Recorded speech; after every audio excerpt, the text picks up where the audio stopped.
Did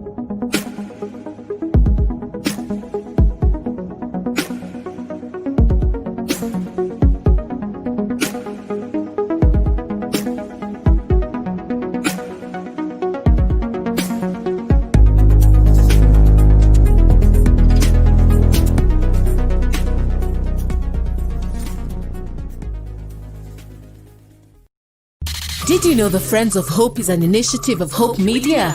Through this initiative, we are able to partner with others who are keen to ensure that we keep hope alive. Through your support, we are sharing the hope we have with many others who are yet to embrace hope.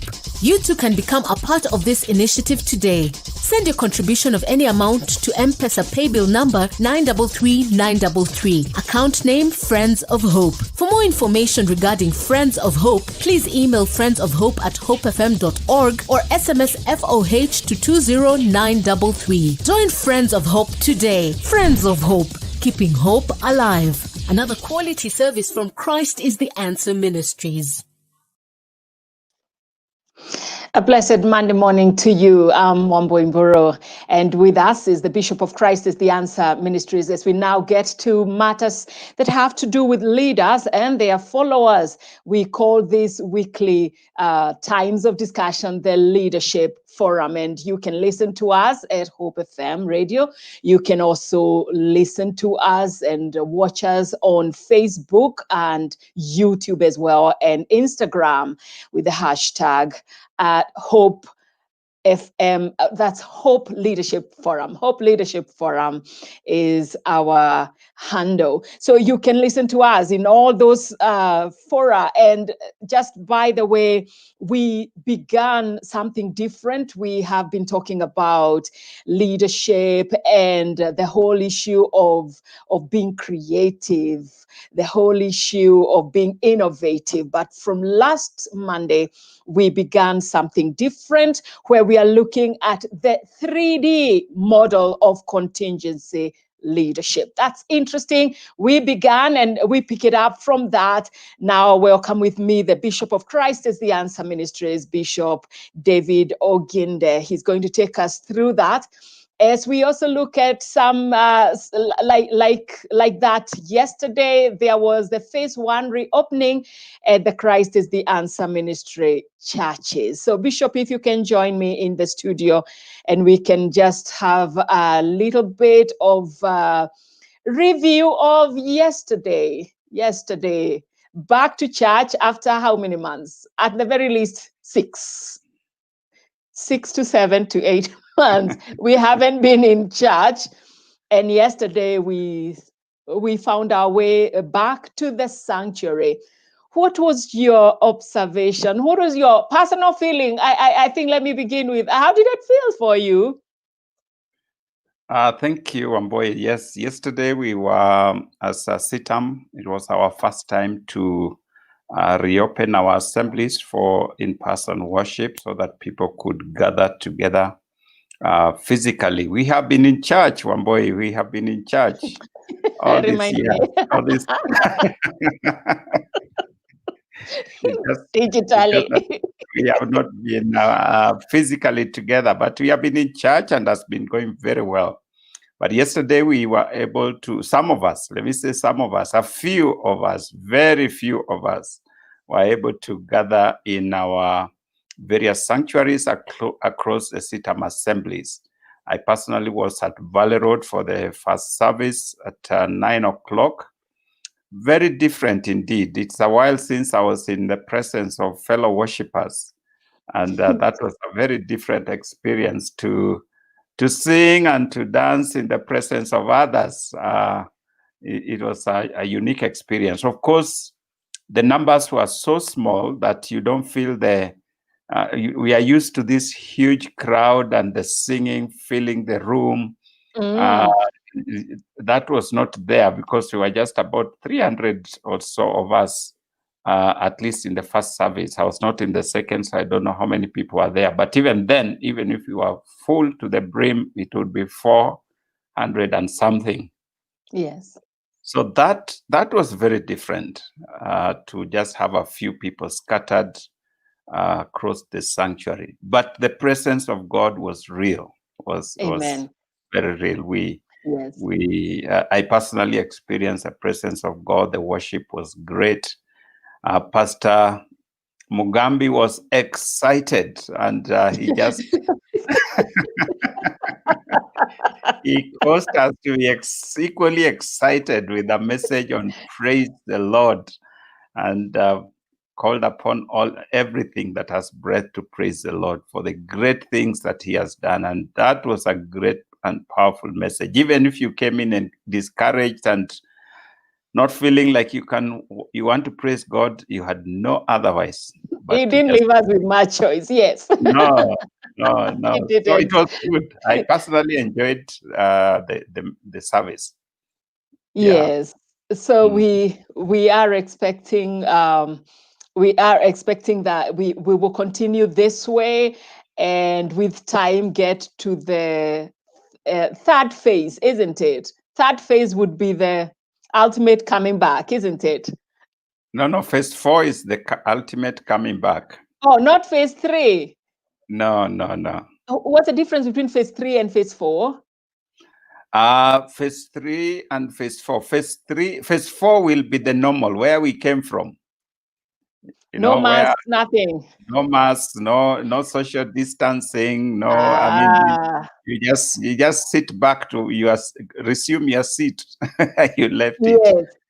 Phase 3, we will still have social distance.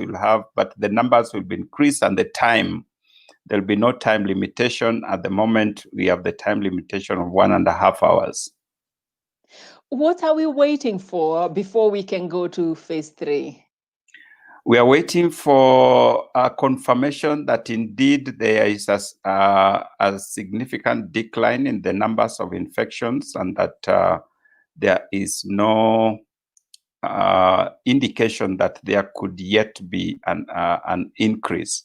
So if the Ministry of Health were to confirm that this, as they say, the curve has flattened and is indeed going down, that's what will take us to phase 3. All right. Not the total absence of new cases, not that. No. Total absence would take us to phase 4. Oh, okay. Yes. All right. So I wonder. Decrease will take us to phase 3, but total absence, where now there are no more reports of any cases, or maybe just 10 or so, I mean, insignificant numbers. Yes. Then we can go back and do the businesses that we were doing in the normal way we used to do them. All right. But at the same time, I would like to ask you what you observed in terms of the people's PAP sensitivity, the people's care, self and other care.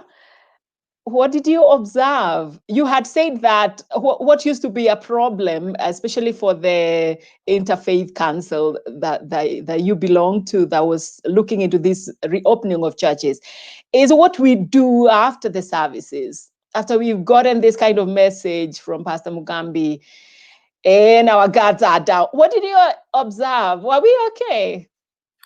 Can we be trusted with the phase 3?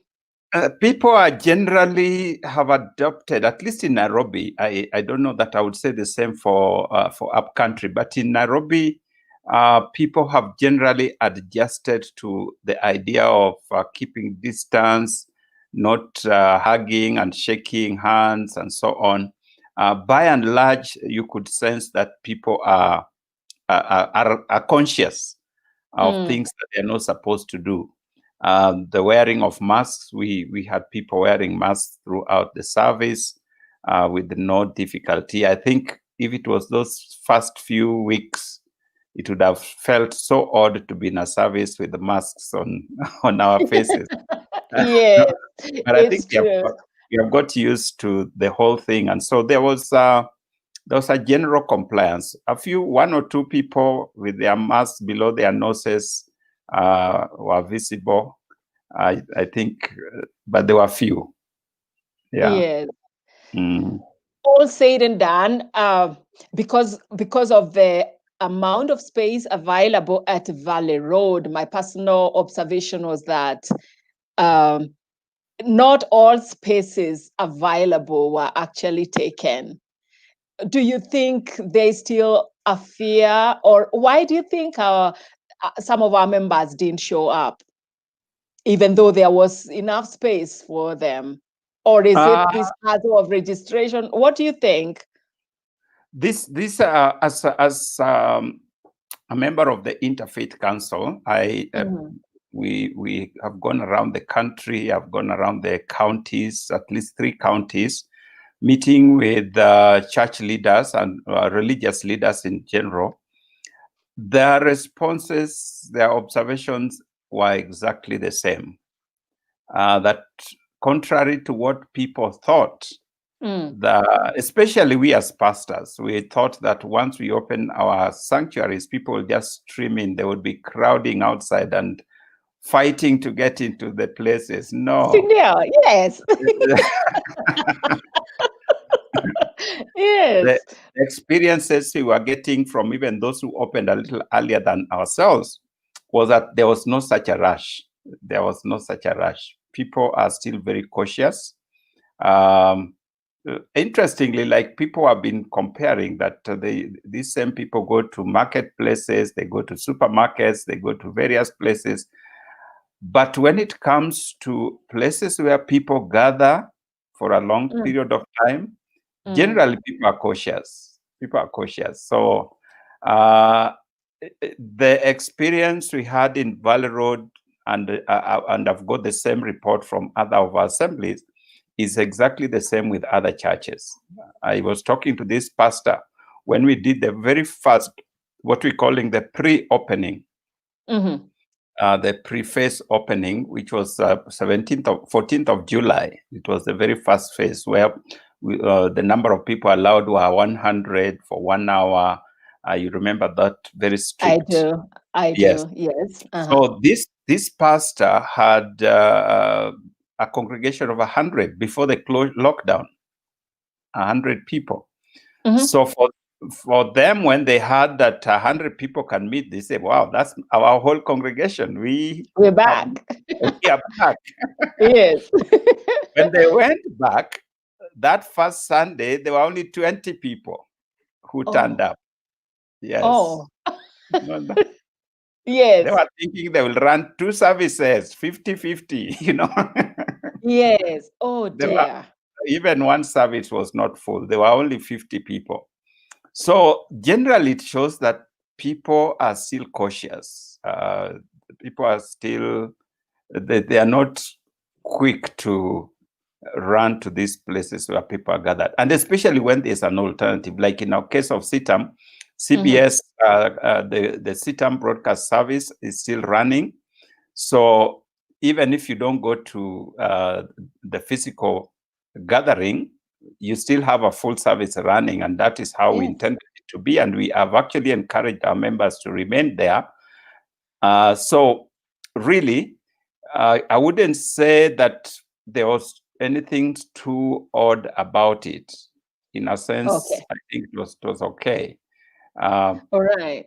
The early adapters in change management, there are people who call early adapters. Early adapters, they move quickly at every opportunity. So the early adapters were there. They came back.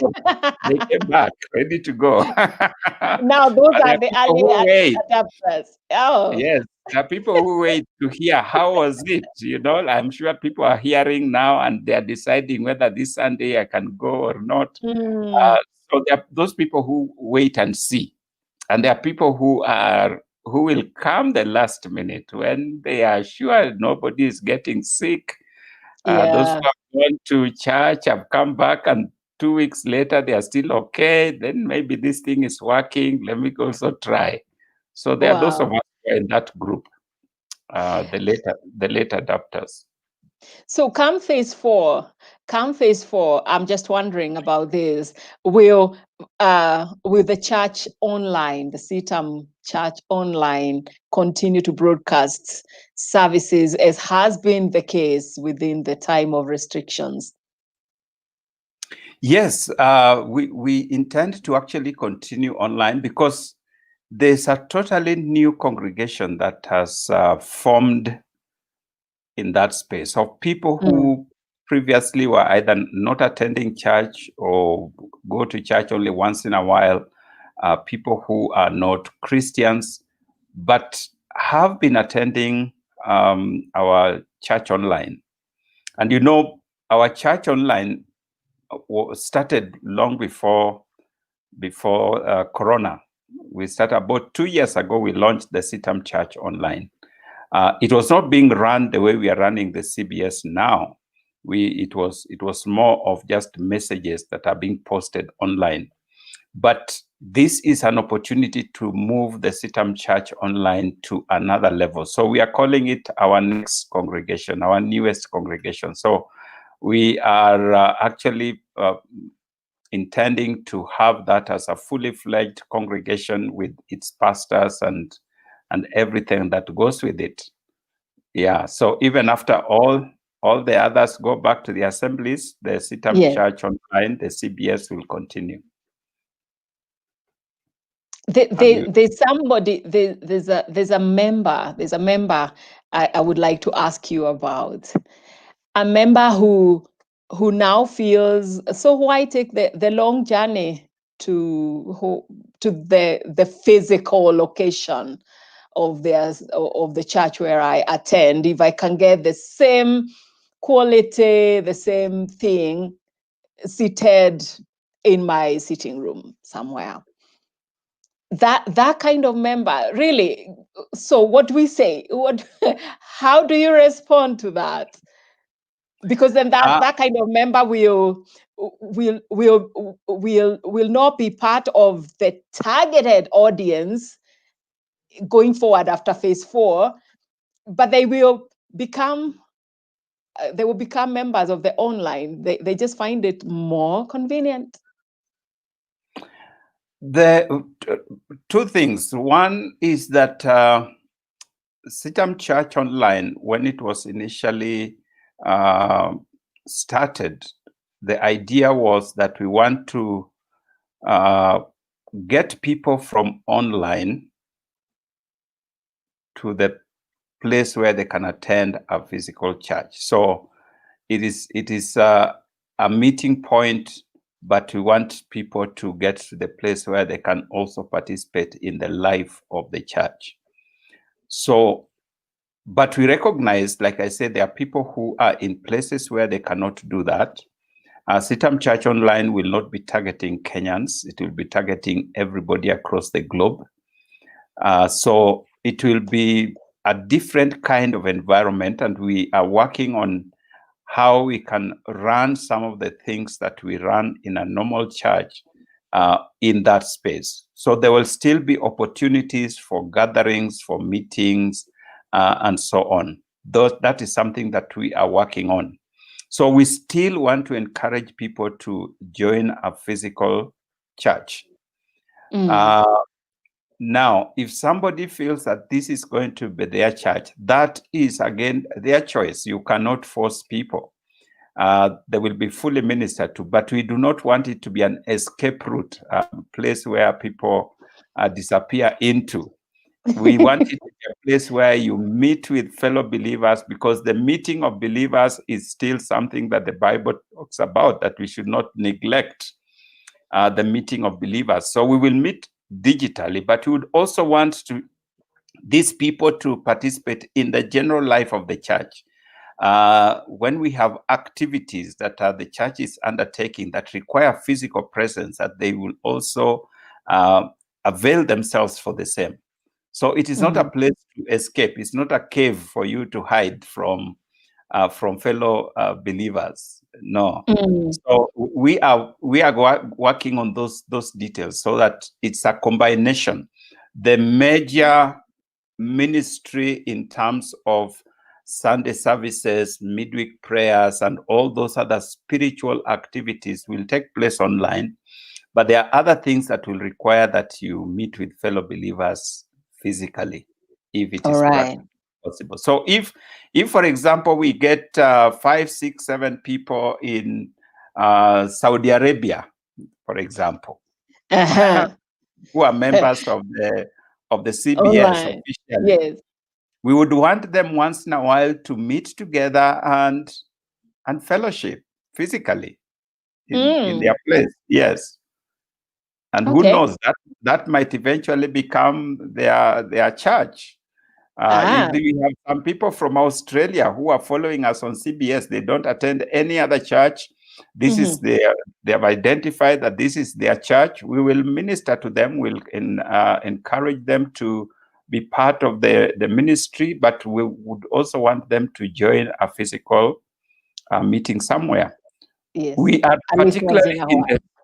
in the Sitam Church Online, we are particularly targeting those people who don't attend church, people who do not know the Lord Jesus Christ as their Lord and Savior. This will be our main focus and target. All right. All Yes. right. Thank you. Thank you. A lot of people agree with what you've just said. I see Chris Wambua who has said, starts with, it was a great question that I asked there. That was also clarified by our pastor, that the church, the body of Christ, is designed to have people come together and interact as a body of Christ. Online is just an alternative. And Shepherd Ian says, in the busy life of today, it's possible that an individual may miss service because they have traveled or are at work or even in hospital. And in this regard, one will be sure of getting a good service online.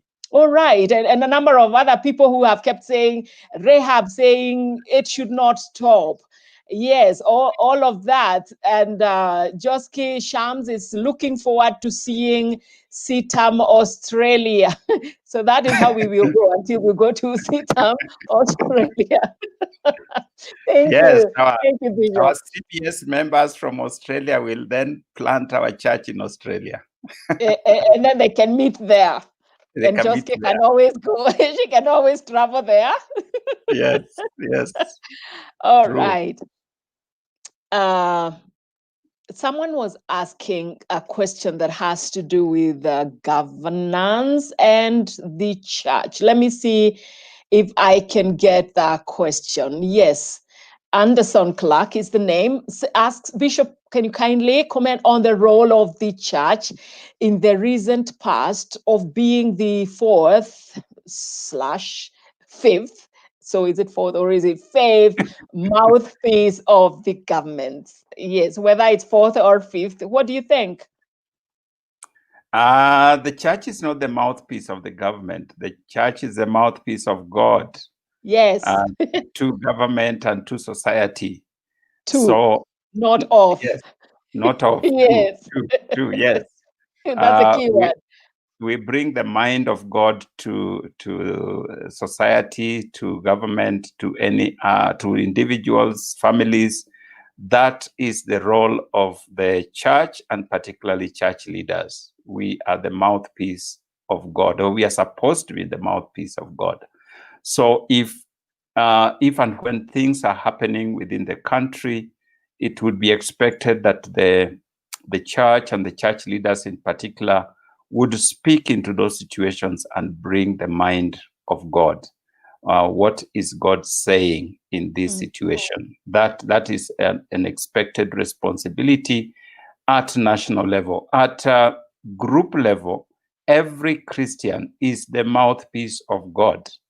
So that if you are in an organization, if you are in a company, in a workplace, in a family situation, and you are a born-again Christian, you are supposed to be the mouthpiece of God in that situation, to bring the mind of God. So if you gather as a family, and the family is planning on something, and you sense that this could be going against the teaching of Scripture, you must raise up your voice and say, my brothers and my sisters and my dad and whoever, I just want to share some thoughts about this and what God would have us do in this kind of situation. That is what it means when Jesus said, you are the light of the world and you are the salt of the earth.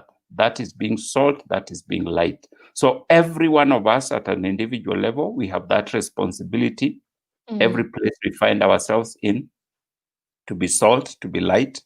But as church leaders at a national level, we have the responsibility to speak the voice of God. It's called a prophetic responsibility, to speak the mind of God into situations. Amen. Amen. But not be the mouthpiece of government. No, that word "of" is not the right one. It's to, of God to the government. Yes. All right. Do we go to the 3D model of contingency leadership as we began last time? That was very interesting. You said that we could say contingency, we could say adaptive leadership, we could call it situational leadership. And so we began with that 3D, and we looked at some approaches to that. The first one, what did we call it? Because I only remember the one I was very uncomfortable with what someone has called it, the missionary. I wasn't happy with how that one was done, the missionary. And then we talked of the autocrat. We talked of the compromiser, the missionary. We called the other one the deserter, the one which simply deserts. Yes, that was the first one. Then number 2, the missionary. Number 3, the autocrat. And number 4, the compromiser. Yes, we didn't go to number 5. How many are they, by the way? They are 4. They are 4. Oh, so only 4. They are only 4. All right. That group is called the ineffective models, approaches. Yes, they were the ineffective ones. This is the ineffective one. So we started with the deserter, and that at the point where we left, you had asked whether there are any examples, and we talked about Saul, King Saul, and just how he oftentimes left his people to fight the battles while yeah. So okay. that is the deserter. Lack of interest. Is John Mark a deserter? John Mark. Interesting question. Interesting question. That is what Paul considered him to be. Okay. Because he deserted them, as it were. He asked them, John Mark, the first time he went, there seemed not to be a problem. But when he came back and now wanted to join the mission again, Paul thought he was a joker. He was not serious. Yes, he's a joker. Yeah, Paul thought he was not serious, because the kind of work that they were in is not the kind you just jump in and jump out, jump in and jump out. So Paul was a stickler to the rules, and therefore just said, my friend, if you want to go and rest, you go and rest. But we want somebody who is faithful. We know you are with us, so we can plan with you. But this idea of, Mara, let me dash to Jerusalem and check 1 or 2 things, and then within no time you are back again. You want to be put back into the role. Paul could not. So Paul considered him a deserter. And okay. But his cousin Barnabas, was it cousin or uncle? Some relative. Some relative. Some relative. Let's give the young man a chance. Yeah. So they ended up parting ways. They ended up parting ways. Yeah. All right. So yes, we could put him in that group. Okay. We could put him in that group. All right. I was thinking about the missionary and just the way he described the person who loves harmony. Relationships are so important. Their greatest attribute, which is not so very positive, is this desire to be seen as a good person, that people would call you a nice person. And maybe if we are to stretch the word missionary, is that blessed are the feet of those who bring good news.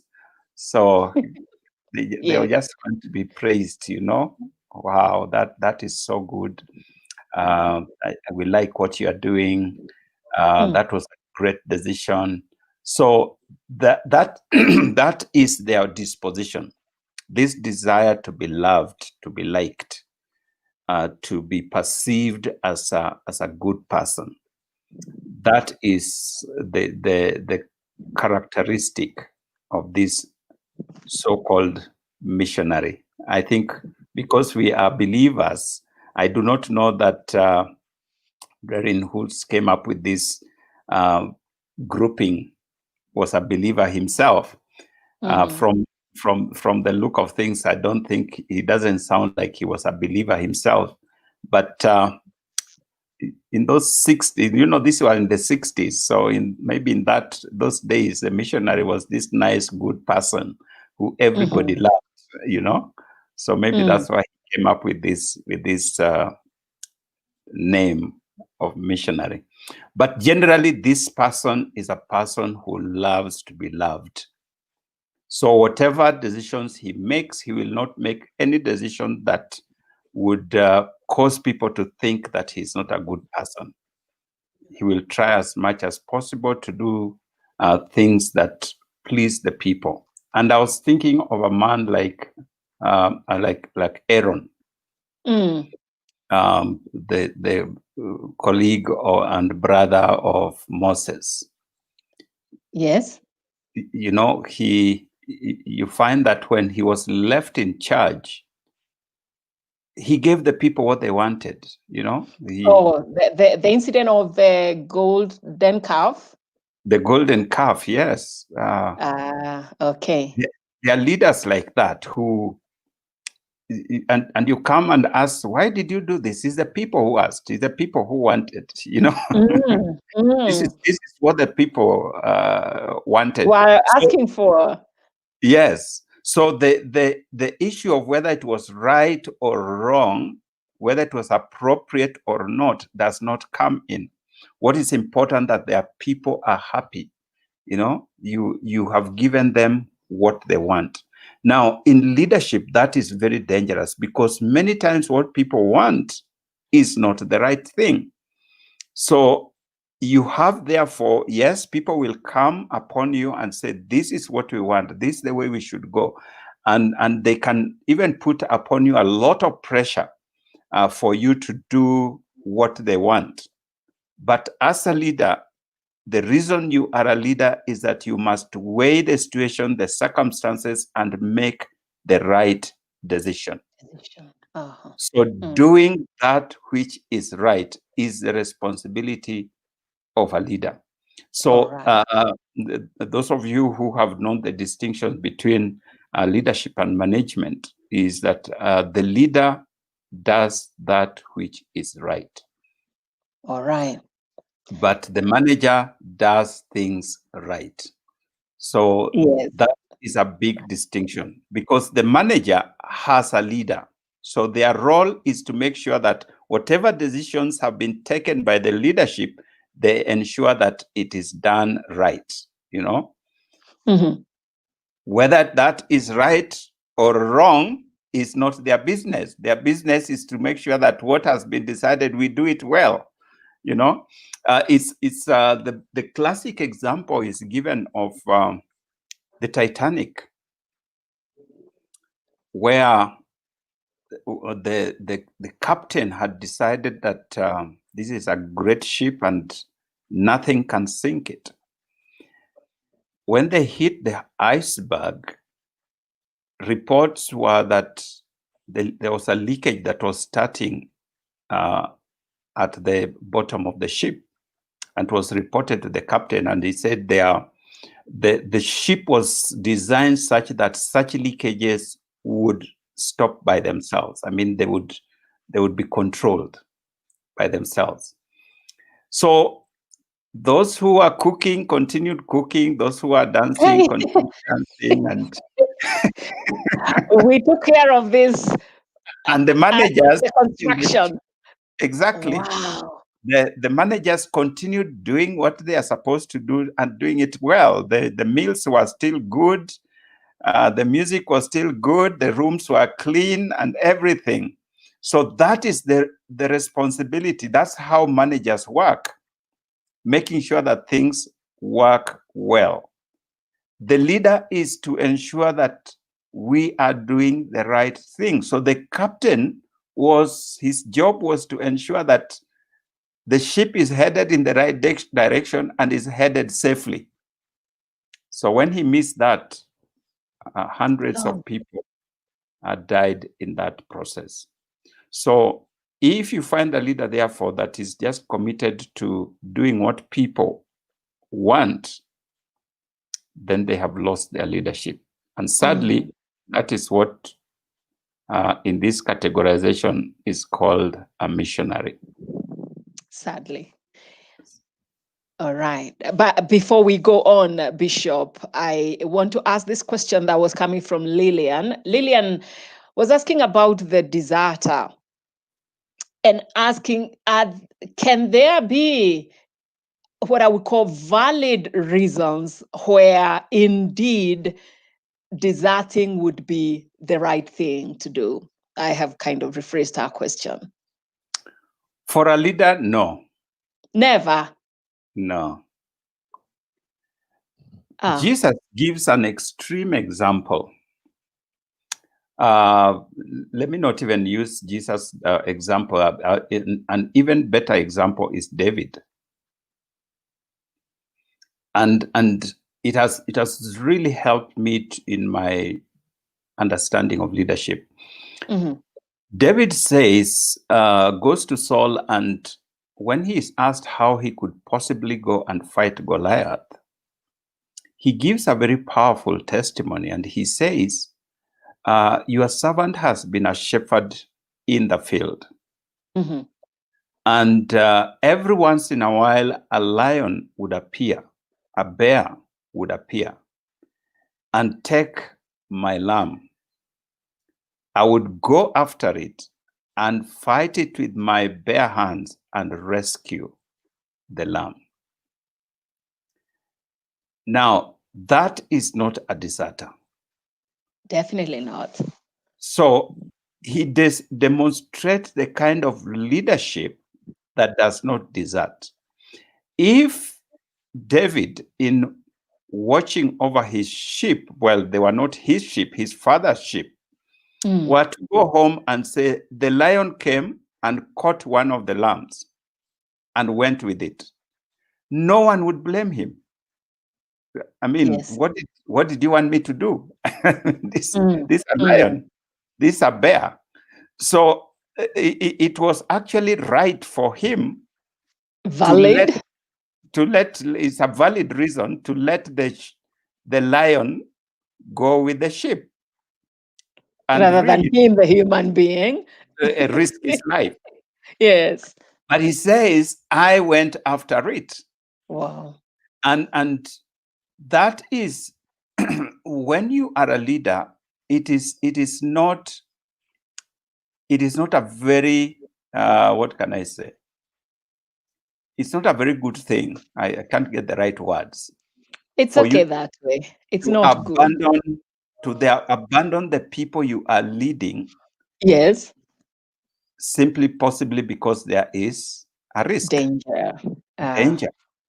So okay. There is never that place where a leader can be a good deserter. Yeah, it's not. Any deserting is not right. Maybe for sheep, yes. physical sheep, normal sheep, you can do that. But imagine if you are going to come back and say, you went out with these workers and then this happened and you ran and left them. And they were then captured or killed or whatever. You will not live with your conscience, no matter how you excuse yourself. So leadership requires, part of the characteristic of a leader is courage. to stand in the face of difficulties, Amen. to do that which you must do to defend your people and to defend your organization. That is All right. what is called for. That's what leadership calls for. So Thank you. I can only Thank you, say Bishop. there can be situations which can be justified, but All no right. situations which can be a reason. We will pick it up from there. We need us to get to a short time of break. Just to alert you, Bishop, that there's a whole Bible students, like a class that is listening to you all the way from Swaziland. I am told Emmanuel Wesleyan Bible College office. That's where this came from. And they said our Bible students are listening to you from Swaziland. Thank you. Wow. Thank you very much for that. We're grateful.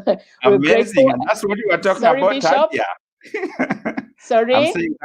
I'm saying that is what we were talking about earlier, that in the online space, there are no boundaries. You go to So here Swaziland.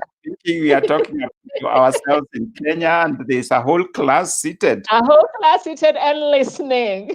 My We will pick it up. Yes, we will pick it up from here after the short news break. So if you're listening to us at Hope FM, the radio, you'll be able to catch up with the news highlights. And for the rest of you, we continue just a little bit here online, and we will be back with the Bishop picking it up from where we have left it. We were just looking at the missionary a little bit closer. Perhaps we'll look at the autocrat next, and we shall also look at the compromise. We are calling them ineffective approaches to situational leadership. My name is Wambui Mburu, and we will just take that short break that I've talked about and then get back to more of your comments, more of your questions, and more from the Bishop of Christ is the Answer Ministries, Bishop David Oginde.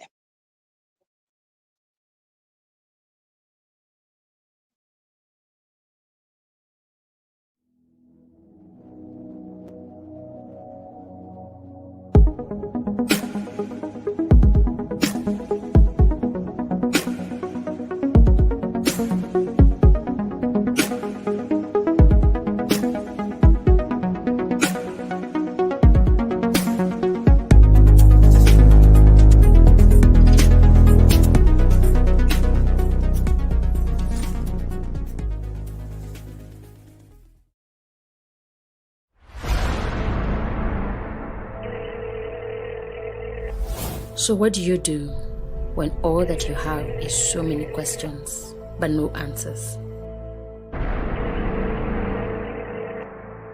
A lot of issues that need explanation, constant seeking, constant asking, constant knocking, but no reply. Hello? Hello? God, are you there? Hello? God, are you there? So what do you do when heaven seems silent?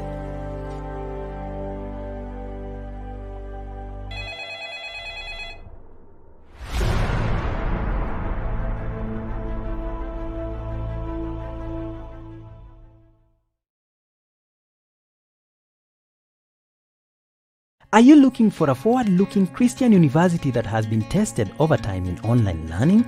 Look no further, because leading the pack is Park University.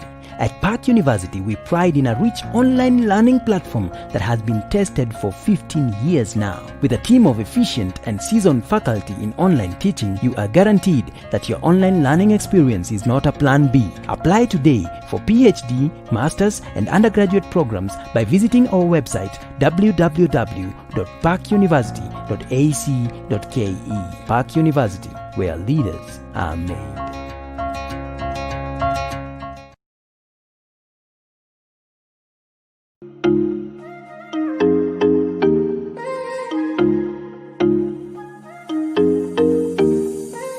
Following the declaration of COVID-19 as a pandemic in March this year, Many societies and church organizations, including CITAM, were unable to hold their scheduled general meetings due to Ministry of Health restrictions on public gatherings.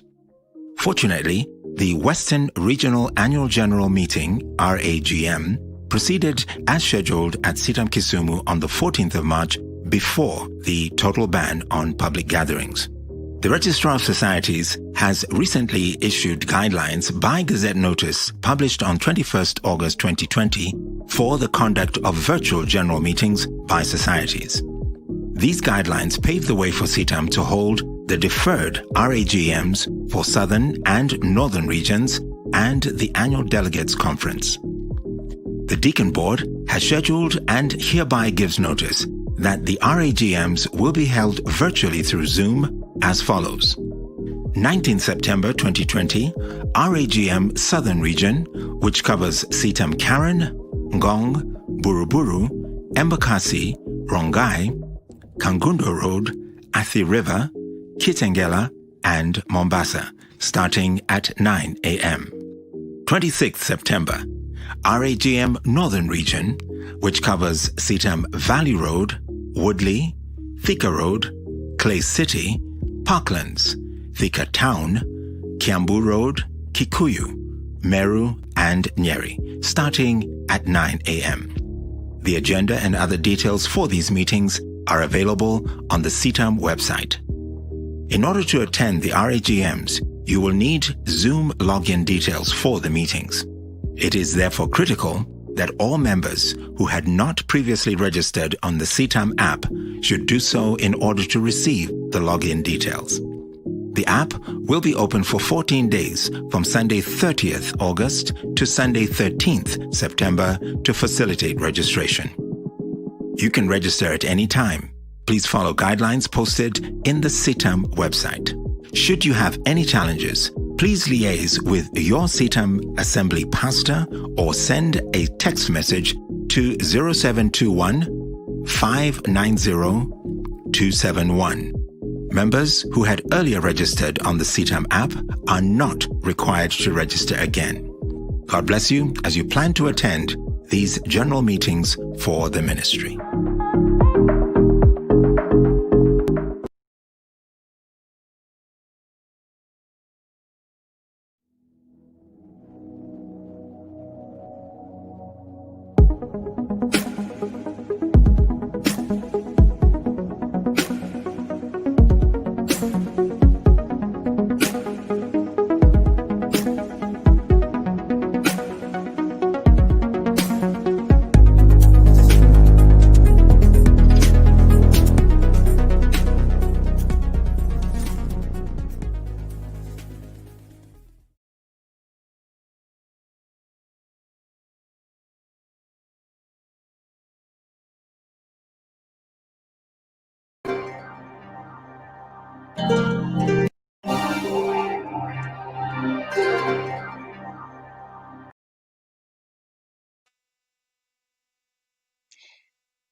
Back with you if you are watching us on Facebook, on YouTube.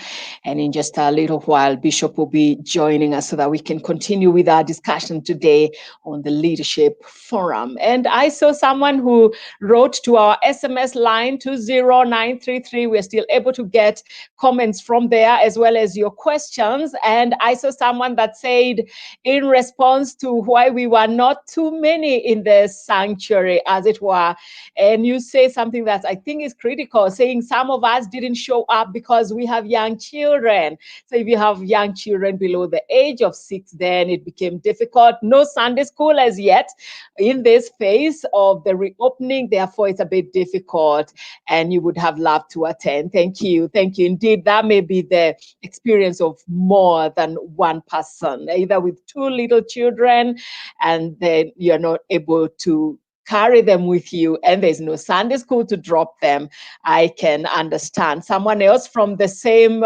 place writing on SMS line 20933 and says, true, Bishop, a ship captain in Italy with Korean tourists ran away before everyone else, and the ship sank, killing 70. He was charged with manslaughter.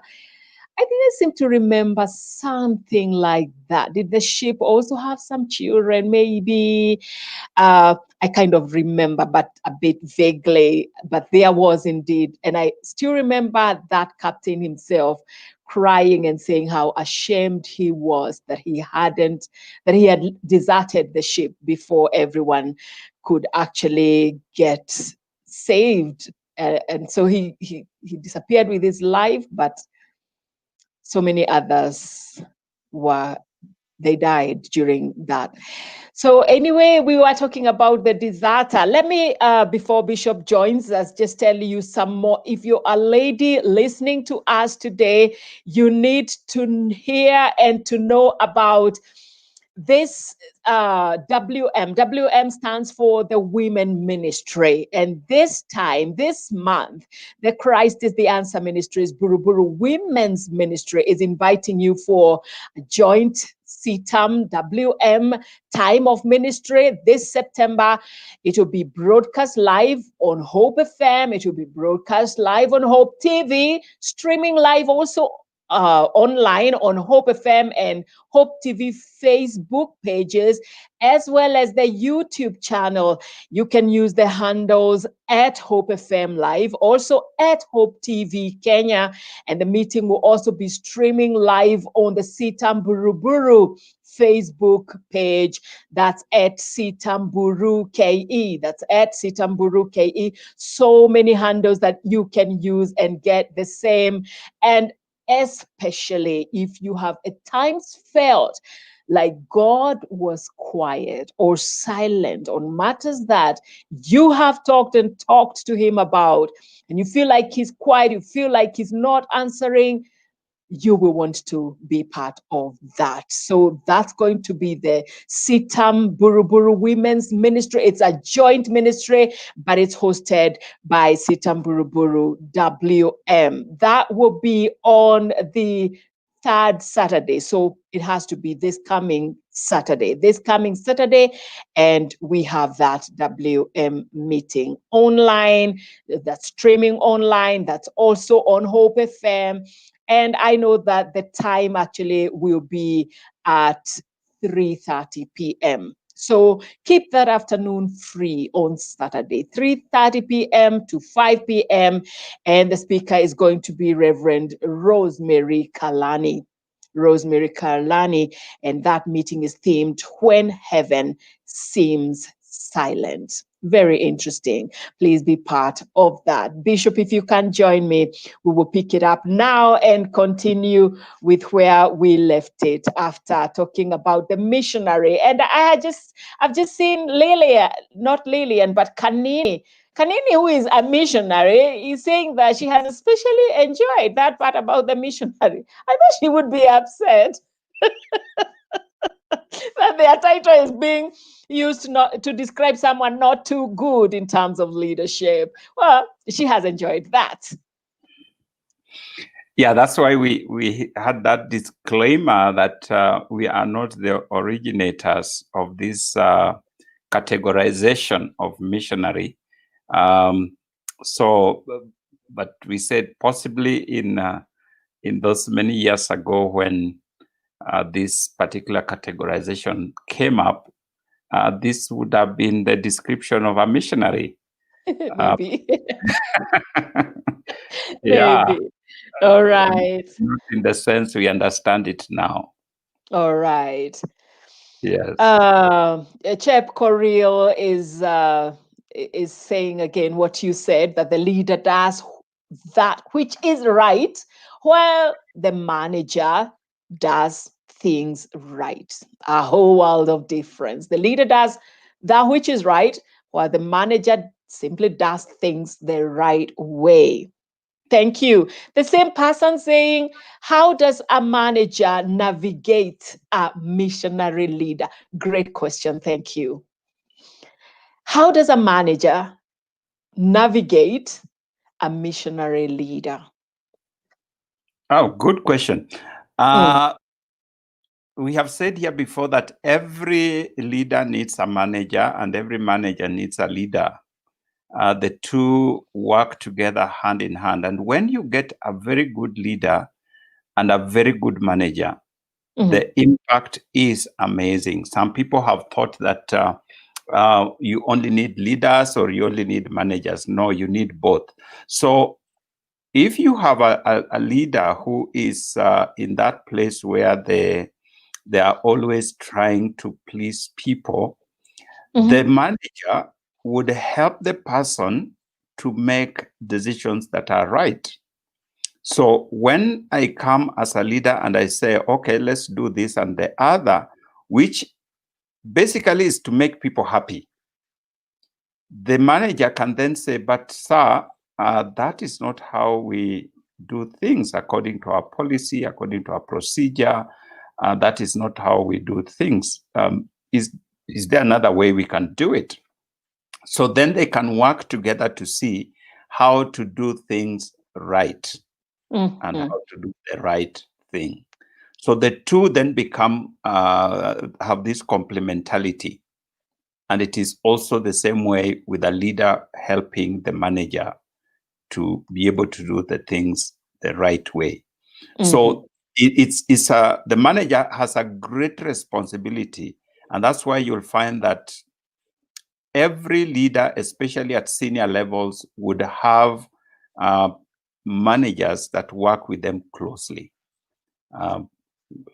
Whether you are the president of a country or the president of a company, of an organization, whatever level you are, a bishop of a church, you need these managers who can help you to make the right decisions. Okay. All right. Thank you. Can we go on? I'll come back to some more questions and more comments. I have seen one that I will leave pending for a while, a very interesting one about these approaches versus democracy. I thought that was a good question, but I'll save it for later. Do we go on, Bishop? Yes, we were still trying to find biblical examples of these categories, of these approaches to leadership, and we just said about the missionary. I'm thinking about the autocrat, and I'm thinking of a person like Ahab and his wife Jezebel, whose word you had to obey, or your head doesn't stay on your neck. I mean, you died. Whether you said the right thing or not, provided you are opposing or seem to be opposing what they are saying, you would be in big trouble. So their only approach to leadership was, what we say is what must happen. And they, like we said, I think those of you who have listened to us before, we were talking about destructive leadership. And among the people who cause people to grow into destructive leadership, like destructive leaders like Ahab and Jezebel, are what we call sycophants.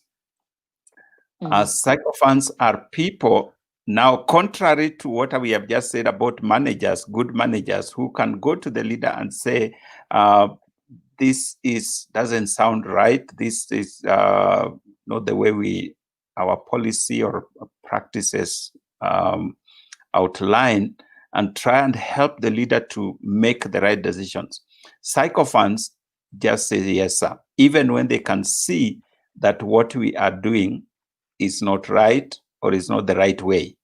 So because they are either afraid or are too lenient to the leader, they just allow the leader to go on even when they are doing the wrong thing.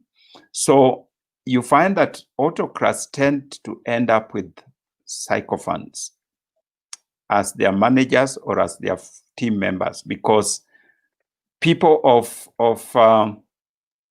principle tend to desert them, tend to leave them, step down. Yeah, because people of principle will not accept to do things just the way you have said if they believe that this is not the right way to do things. So if you insist, then they will just resign or leave you. But sycophants will stay on and make you feel nice and soothe your ego and go and implement things that even they know are not correct or in the correct manner. And you keep going. So you find that autocrats tend to end up with people like that. And that is what leaders like Ahab ended up with. They have just these people who say, yes, sir. The prophets that ate at his table. I mean, they knew that they are worshiping wrong gods, but they are being paid for it. So they are willing. You know, I would actually want to explore some more about the leadership of Ahab. While you're calling him, together with his wife, indeed, as a couple, they make autocrats. They make a deadly alliance, really. But alone, he even seems to have some godly fear. Do you remember, like when he picked the shamba from Naboth, and a prophet confronted him? He went around with sackcloth, so humbled, until even God said, "Did you see? He's humbled himself." But when you look at his leadership in totality, Yes. we all have those. That's what I would call about of godliness. of godliness. It was not his nature. It was not his general way of doing things. Each one of us has such bouts of evil, bouts of good. You know, so there are some of us who are very, very principled, but we find ourselves in a situation where we compromise our values, we compromise the right way of doing things. I call it about. It's a falling into sin in this case. There are people who are obviously bad. I mean, their ways are not right, but a situation comes and they just do the right thing and you are surprised. So and so did that, you know, because that is not their normal nature. So we are looking at people in totality. David, for example, had these bouts of wickedness, of making of making wrong decisions. Our man who is after God's own heart. But you see, when you look, when his life in totality is looked at, he's a man after God's own heart, because his natural disposition was to fear God, was to do the right thing. The Bible says he led them with skillful hands. You know, he was committed to doing the right thing. So he had these moments when he slipped and did a wrong thing, but you would not generally list him among the bad leaders. But there are those people whose general tendency, whose general way was evil. So once in a while they got opportunity to do good, but the totality of their leadership was terrible. Wicked. Wicked, yes. That's why I put Ahab and Jezebel. Of course, most of Ahab's wickedness came from his wife. And we can say that there's a sense in which he was a good person, which we normally say about leaders. He was a good person, it's just that his wife was bad. The people that surround him. People surround him. Yeah, it's the people that are around him that are bad. But that in itself tells you that leader is not good. If a leader allows himself to be pushed and caused to do wrong things by the people that are around him, that is leadership failure right there. All right. Even if that person is your wife. Yes. Yes.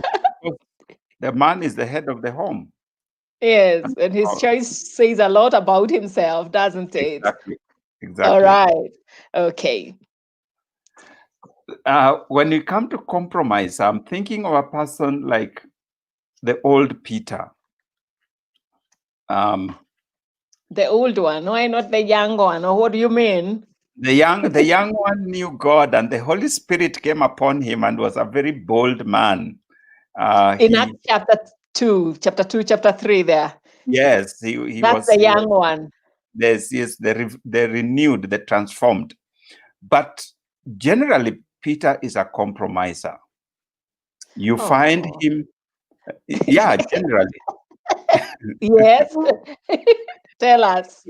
Because a compromiser is one who recognizes the advantages of his responsibility as a leader, but is incapable or unwilling to make sound decisions when faced with different circumstances. So there's ambivalence and compromise in his decision making.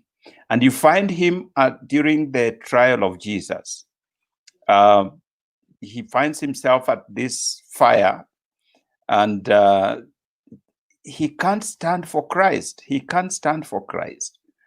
But he had this very wonderful bout of courage on the day of Pentecost, and a bit thereafter, where he stood firmly and told the people, choose for yourself. If we should obey you, obey God.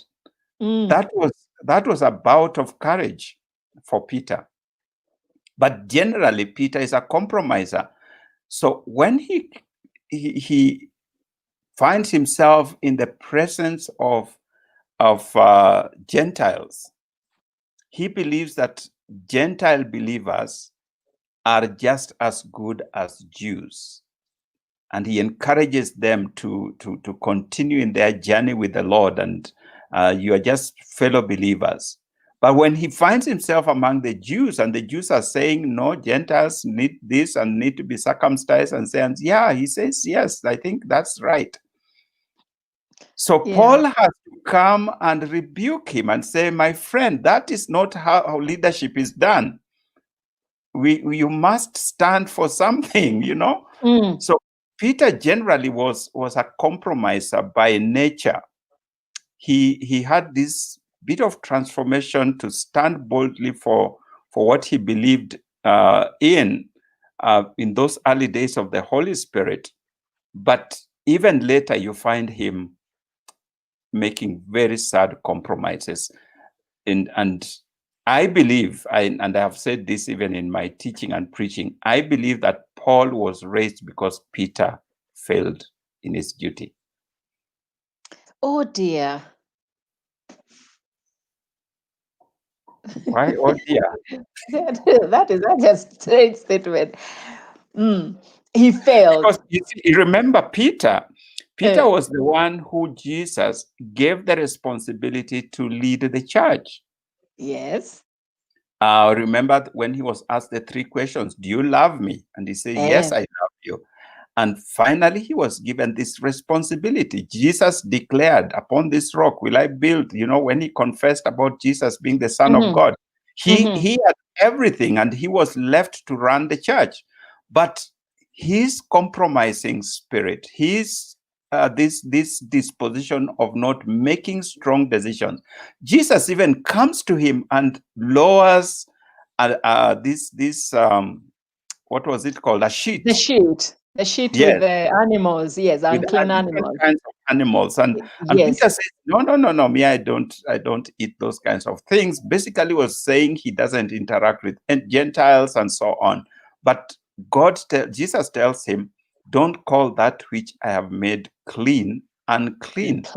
It is after that when he's sent into the house of Cornelius. Yes. And he sees the power of the Holy Spirit coming upon Gentiles. And he goes and testifies and says, God has come upon the Gentiles just as he has come upon us. Powerful, powerful witness. Yes. But when faced with reality, when he faced with circumstances where he has to make a decision, he makes wrong decisions. He just cannot stand for the Gentiles. He just cannot do that which is right. So in my view, Paul then is raised up as an apostle to the Gentiles because Peter could not just operate in that zone. That's interesting. Very interesting. Yeah. Yeah, He just, and Paul was nowhere. there's When a Jesus hurdle was he around. just couldn't climb. Yes, he couldn't. That hill was too steep for him. Wow. Interesting. And yet, so who do you see in the Bible? Who do people quote in the Bible when you talk about the early church? Paul. It is not Peter. It is Paul. Yeah. The missionary to the Gentiles. So the gospel missionary would, but the gospel in would have had. Paul, Okay, go yes, ahead. Go ahead. Yeah. I'm saying that Paul not only then becomes an apostle to the Gentiles, he gives greatest instructions even to the church of the Jews, because Peter is nowhere to be seen. So Interesting. Yeah. it's very unfortunate for this compromising spirit. So you are saying, in essence, then, that Peter's outreach, Peter's work, mission would have been much broader than it became.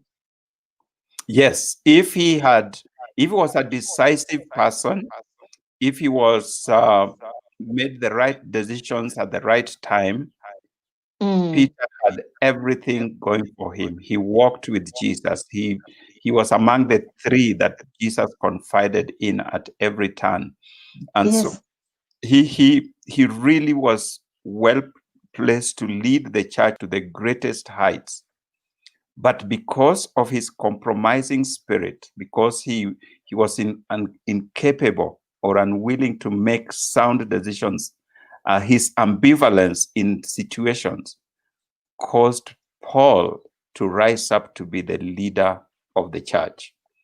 And without question, even Peter now begins to refer to him as a great leader. He has no problem doing that. He has no problem. I wonder. He has no problem. Yeah.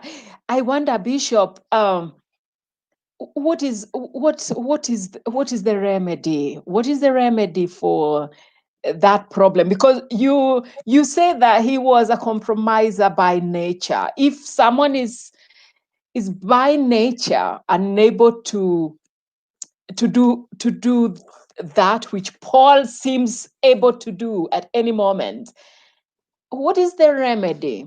Is there a remedy, or we must just get them a Paul to go where they can't go? Part of the remedy is what we are doing now is to because sometimes people just don't know that is how they are. True. So that lack of knowledge can leave you in a place where you are ever compromising, you are ever making unsure about decision making, unable to make decisions, especially when you are not sure of the consequences. So, but once you know that about yourself, in what we call self-awareness, what self-awareness does is to show you your strengths and show you your weaknesses. So this would be among your weaknesses. So then there are tools and there are ways in which you can work on your weaknesses so that you are able to overcome them. And so what we are talking about here in this forum is how a leader can then recognize that is me, I am Peter. I am not able to make decisions. I find it difficult to make decisions, especially when my life either is in danger or people are going to what people are going to think and so on, because that was Peter's problem. Then once you know that, you can begin to develop yourself. And when you find yourself in situations where a decision has to be made, then you can take the courage. You can gather the courage and make that decision in the right way. And now you'll be conscious. It will be a conscious decision because your natural self will be to find the window to run out of, when things are hot in the room. Yes. But because now you are conscious that my natural self wants to run away from this situation, but I am the leader. I need to make a decision. Then you stay in the situation and make a decision whether it is popular or not. Yes. Okay. And All with right. time, Thank you you. find that that which you feared does not even happen, because sometimes people fear that if now I stand with this and make this decision, what if it doesn't work? What will happen? And you find it actually works. And the more you do that every so often, you begin to develop that inner courage to make tough decisions. So one can develop themselves by walking this journey slowly. But All it right. requires, first of all, that self-awareness, being aware that this is who I am. This is my natural way of doing things. My natural way is to run out of the door and just postpone decisions or compromise or see where the majority are and follow there, like Peter. All right. Yes. Thank you. Thank you. It makes sense. It makes sense.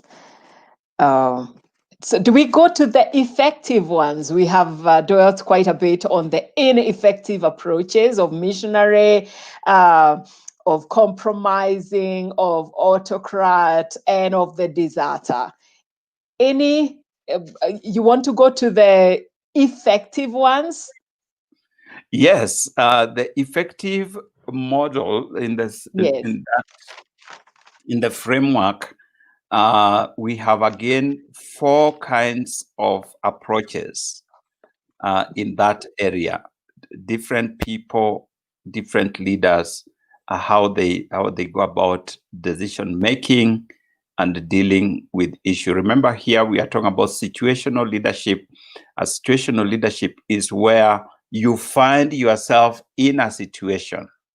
Circumstances present themselves.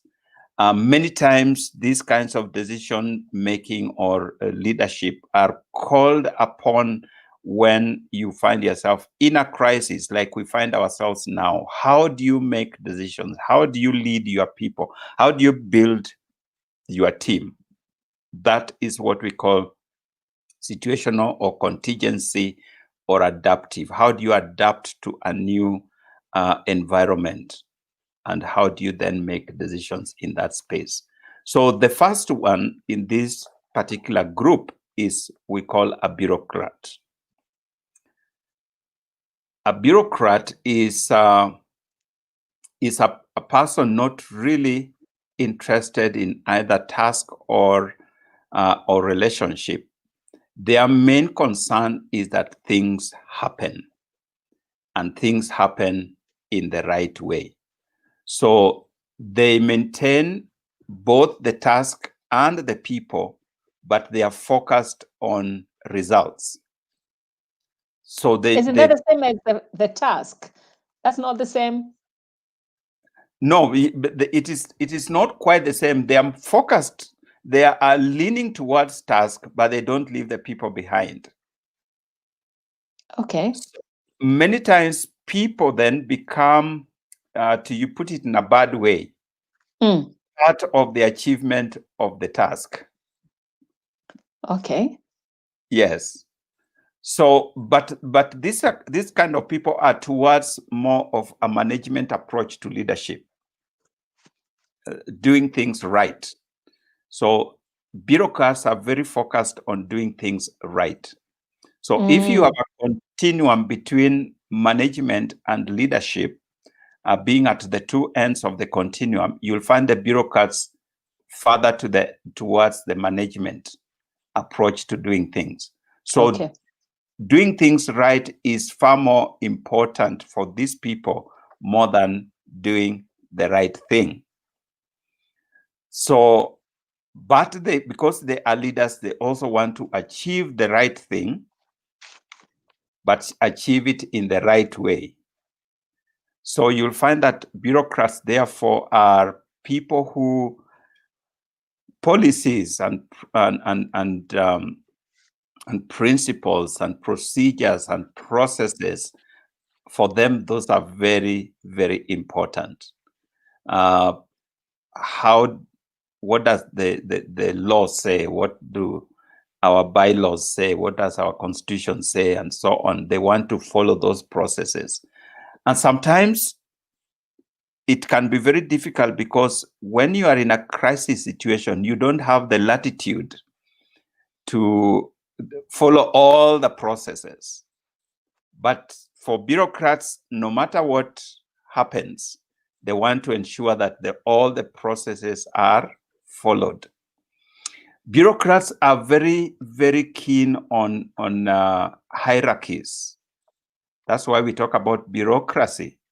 So that if I am the top leader and somebody down the ladder comes to me, I send them back. Please go back and talk with so-and-so who will talk with so-and-so who will talk with so-and-so before this matter gets to me.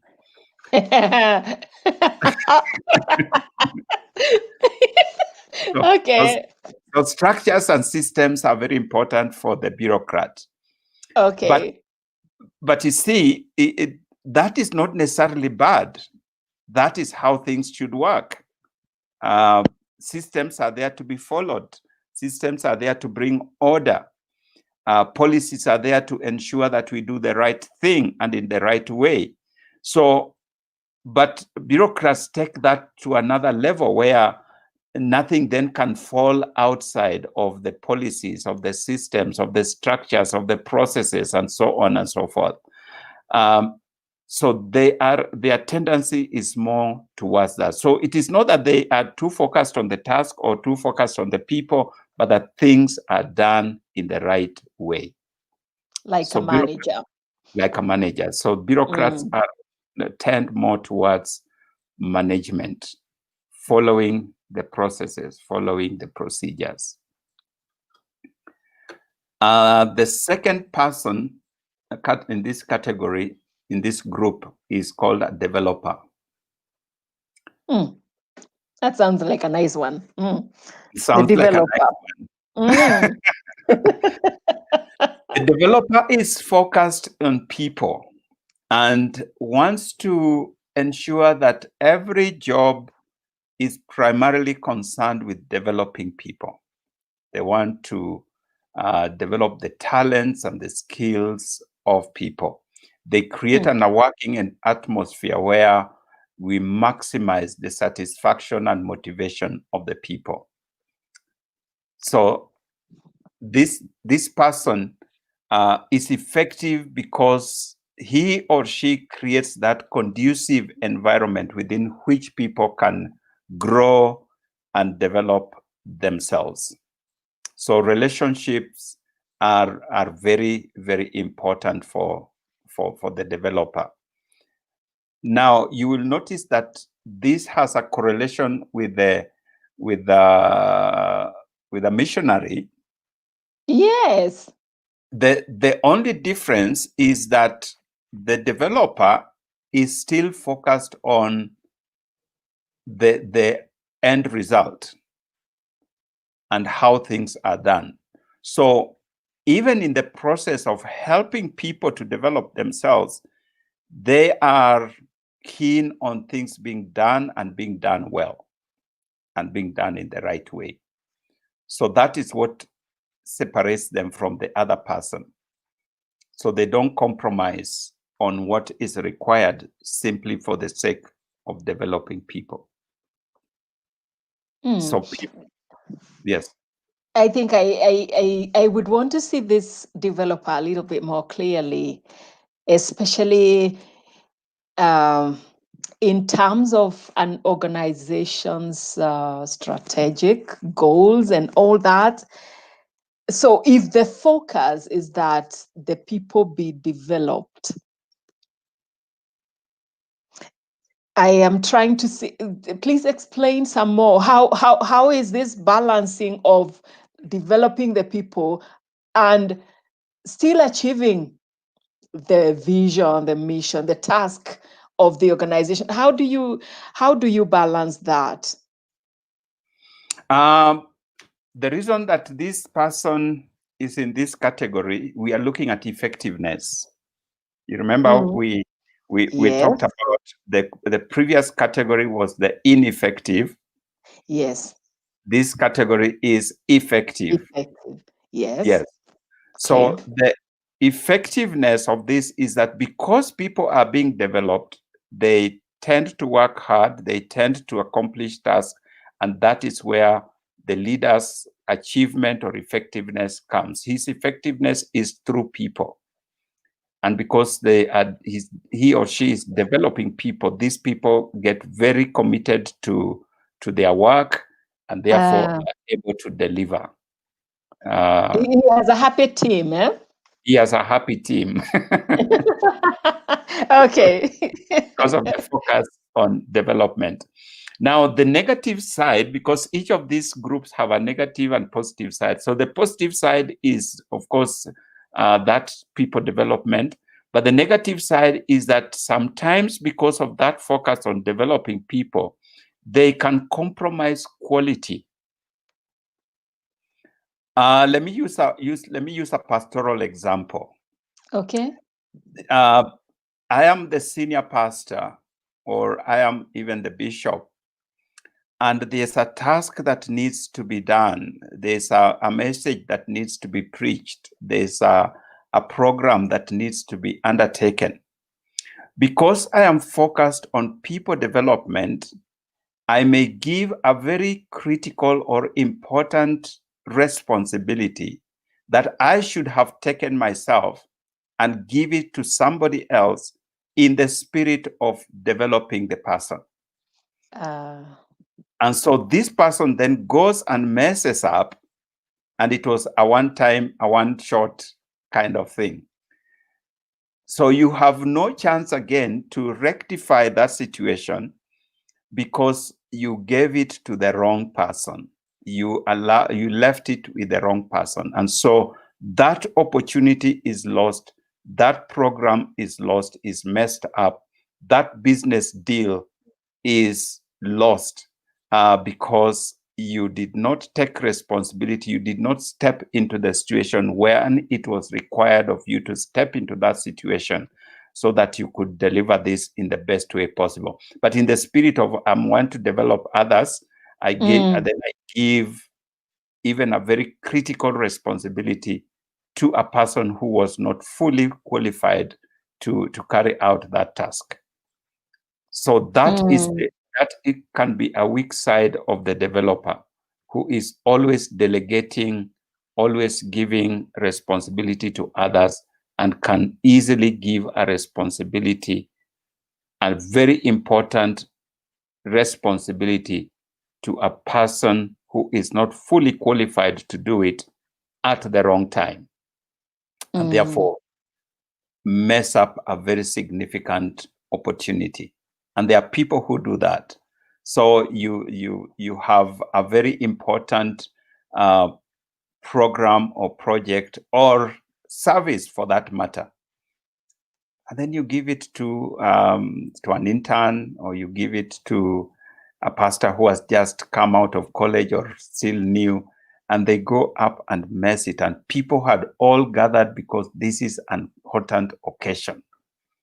You know, you give your Christmas service to a young pastor who then comes and messes up the whole thing.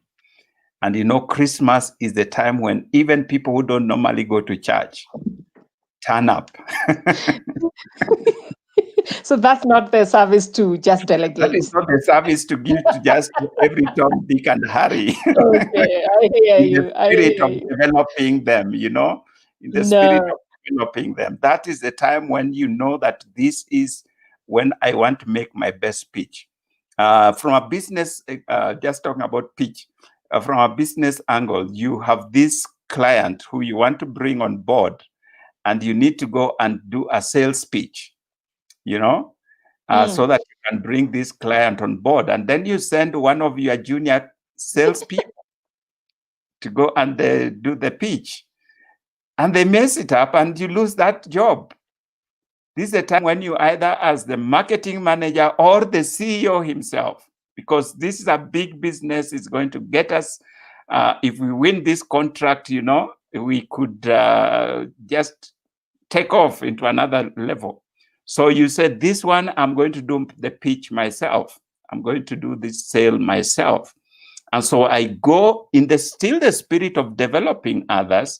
I go with my sales manager or marketing manager. I go with my other sales team and marketing team, but I present this myself, or I guide the presentation, so that if there are any questions that need to be answered, I will answer them and clarify everything. Then they can follow up thereafter. So, but if you give it to just any person, one of your marketing executives, to go and make this presentation, then they go and make it at their level. They are asked critical questions about the company, about the organization, which they are not able to answer. They are not able to make decisions on the spot. So they keep saying, I need to go back to my boss. I need to go back to and find out about that. And these people have no time to wait for you to go and consult and come back, because there are other people who are also here bidding for that same project. So you need a person who is there, who can make the decision on the spot, answer questions with authority. And so those are areas where sometimes as leaders, we make a mistake. We in the spirit of developing people. So I send somebody, or I give somebody a responsibility or a task that they are not well equipped for, and they mess it up. They mess it up. And I've seen that many times. I must confess, I've done it also a few times. And it is not right. You just look back and say, no, I should have done that. Yes, I should have done that. Yeah. All right. So that's the downside of the developer. All right. Yes. The third person in this group is called the benevolent autocrat. Benevolent. You have heard this even in politics. In ordinary language, benevolent dictator.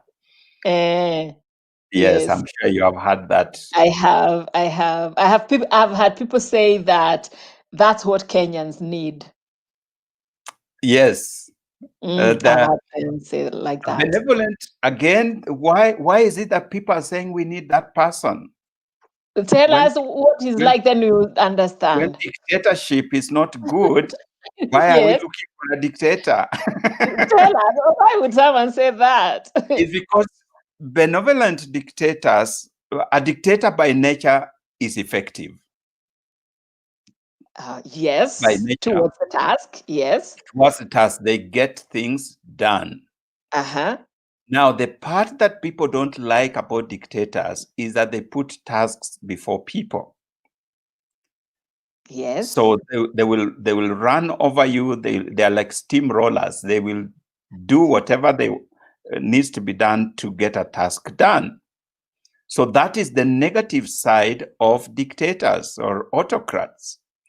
So a benevolent dictator, as the title name describes, is that they also have a soft side to them. They consider the people. They take into account the welfare of the people and the welfare of the organization. So whereas they are pushing things in their own way, they are pushing people, but it is for the good of the organization. It is for the good of the people.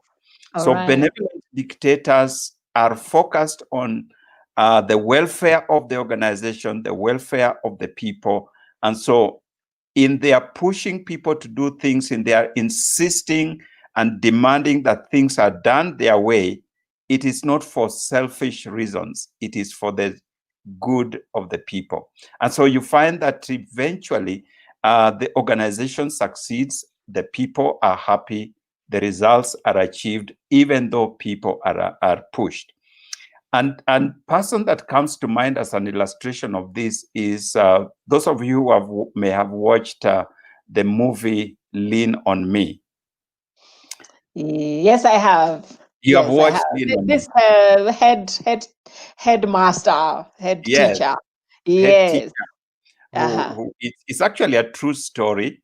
Who Yes. was given this high school that was totally run down. They had drug dealers, they had gangs, and so on. And the school was going to be closed. And so Joe Clark, who was the principal that was brought to turn this school around, was a dictator. I mean, it is either my word or you are out. Yes. And it's a very, very good lesson there on benevolent dictator. Of course, he was helped, as you would know, since you have watched the movie. I have. He was not so benevolent in the beginning, but Yes. he was helped by one of his managers who helped him to recognize that people also matter, you know. Mhm. And so Mhm. he, through this benevolence dictatorship, autocracy, he is able to turn this school around. He turns it not just in terms of performance, but even in the environment. He drives out the drug dealers. He drives out those lazy guys who are just hanging around, you know, the parents who are just not supporting the school. And he turns this school around from a place where they could not attain 30% in national exam to a place where they, in their first exam they got 75, and they were moving much higher. Young children, young people who are involved in drugs and promiscuity and immorality and all those kinds of things turned around and got A's and B's, you know, in their exams. So this was autocratic, benevolent autocracy, you know, a benevolent Yes. dictator. His word was law. You either do it, you are out. But it was for the sake of the school. It was for the sake of the children. It was for the sake of the people. And it worked. So that is a benevolent dictator, autocrat. I'm thinking we've gotten the balance. Why is it this number 4? Is there something else that will look better? Better than what? Than this. This is such a good balance between the task and the people. Yes, it is a good balance. Yes. But you don't have to be a dictator to get things done. No, you Yes. don't. So we are going to see a fifth one in that category. A fourth one. A fourth We are one, yeah. at number 3. Yes. Yes. So the fourth one is called the executive. I don't see whether we have enough time for it, but this category, which is called executive, is a person who sets very high standards for his team or her team in order to accomplish tasks, but is also very keen on developing people and listening to his or her team members. So it's almost a combination of all the 3 others that we have seen. So it's a very unique way of leadership that is focused on where we are going, what we need to do, how we need to do it, but also who is the best to do this thing, who has the best skills to be able to accomplish this task. But we work together as we head towards this accomplishment of task. And so in the process, you develop people without compromising the work and without compromising results. But you work together as a team. So this person is called the executive. So it's not too involved in the work, allows people to do the work, but it's not removed from the work. So it's also ensuring that they have a handle. So when it is necessary to jump to the hub, you remember our wheel? Yes, I do. They will jump in. There. Yes, and make sure that we are not derailed. So they will not just allow things to happen. They will ensure that things are taken care of. That's the Give us an example. Give us an example to help us understand. There's no greater example than Jesus. Yes. So these are the servant leaders. These are the servant leaders. I mean, Jesus sends his disciples out. First, he walks with them, he talks with them, he trains Yes. them, he teaches them, but then he sends them out. They go out there, mess themselves up, accomplish a few things. He comes back, does evaluation with them. So what went well, what did not go well, and he helps them to develop themselves. Within 3 years, he's ready to depart and allow them to carry on with the work. Great developer, great executive, as if we use our current terms, because he does not allow these people to fail, as it were. You remember when they two incidents that really give a good example of Jesus here. One of them is in the boat, when he's sleeping, and they are faced with this situation of the storm, and they are crying out and saying, "Oh Lord, why don't you care?" and so on. He does not rebuke them. He stands up, he wakes up rather, and takes charge of that situation. After he has taken charge of that situation is when now they discuss, so what was the problem? Why were you making all this stuff? Don't you still have faith? Didn't you know who I am? And Yes. so on. But other people would have woken up and rebuked them first before rebuking the wind. So many leaders rebuke the workers before rebuking the wind. Jesus rebukes the wind first, and then now then calls the workers. It doesn't really rebuke them, but calls them to evaluate the situation. What was the issue? What was the problem? Why were you making so much noise? And so they can explain themselves. So that is one of them that he shows that care. The other one is when the disciples, he's coming from the mountain, and he finds the disciples having tried to cast out demons from a young boy, and they were not able to. Again, what does he do? He casts out the demon. But after that, he tells them this kind does not come out except by prayer and fasting. So he tells them why they were not able to accomplish that task. They were using the wrong methods. They were not prepared for the situation. So a good leader, again, allows his workers, his team members to attempt tasks. When they fail, they calls them back and say, so let's evaluate what was the problem. I think you could have done this and this and the other. So he's not removed.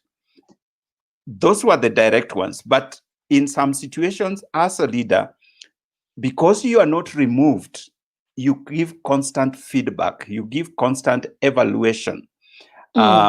So that when you see your members or your team members going in a particular way, you can call them back and say, hey, there have you tried this? Have you tried the other? So you are still in touch with what is happening. You are not running the show. You are allowing your team members to run the show. But every often, if there's a need for you to jump in or to bring correction or to give them ideas, you are still giving them ideas on what could have been done or what needs to be done so that they are more effective. And sometimes some of these things you do in private so that the people on the out there may not even know there was a problem. That there was a problem or that they have been corrected, Yes. So your team members then are able to excel. Your team members are able to do things well because they have this support in the background, and you have confidence in one another. They can come and ask you questions. You can also go and ask them questions and just find out, I saw you doing this and the other. I'm not sure that was but they can explain, this is why I did this. And if it is correct, you say, great, that's okay. Keep going. Yes. Wow. Thank you so much, Bishop. Jeff Arumba is saying he actually likes that statement of you rebuke the wind first. then you can talk. The leader, let's rebuke the wind first, then we can talk to the team. Espila was you asking can about rebuke the team if need be. If need be, yes. Yeah. Yes, I was saying that Espila Jackie was talking about personality traits, and we will interrogate some more of these as well as your questions when we come back next Monday. Bishop, we want to thank you. As always, such a joy. And I can see very many people who today are watching us again for the first time. We began this some time back. We've been on Facebook for quite some time now. Lucy Kega says the benevolent dictator, benevolence and dictating in the same sentence, sounding a little bit interesting. I agree. Yes, it does. It does. And someone asking whether you think Gaddafi was a benevolent autocrat. The late Gaddafi. That he made many Libyans experience a better life after his death. Was he than after his death? Was he therefore a benevolent autocrat? I have to just to wrap it up. I am being told you have to wrap this up. I will, very reluctantly though. And We'll Bishop, take those questions next week.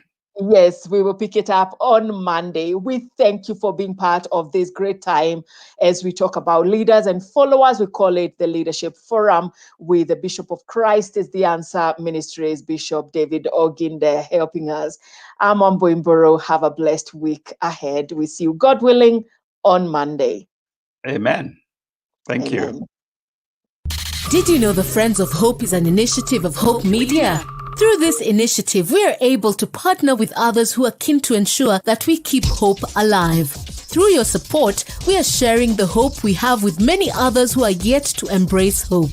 You too can become a part of this initiative today. Send your contribution of any amount to M-Pesa paybill number 933933. Account name Friends of Hope. For more information regarding Friends of Hope, please email friendsofhope@hopefm.org or SMS FOH to 20933. Join Friends of Hope today. Friends of Hope, keeping hope alive. Another quality service from Christ is the Answer Ministries.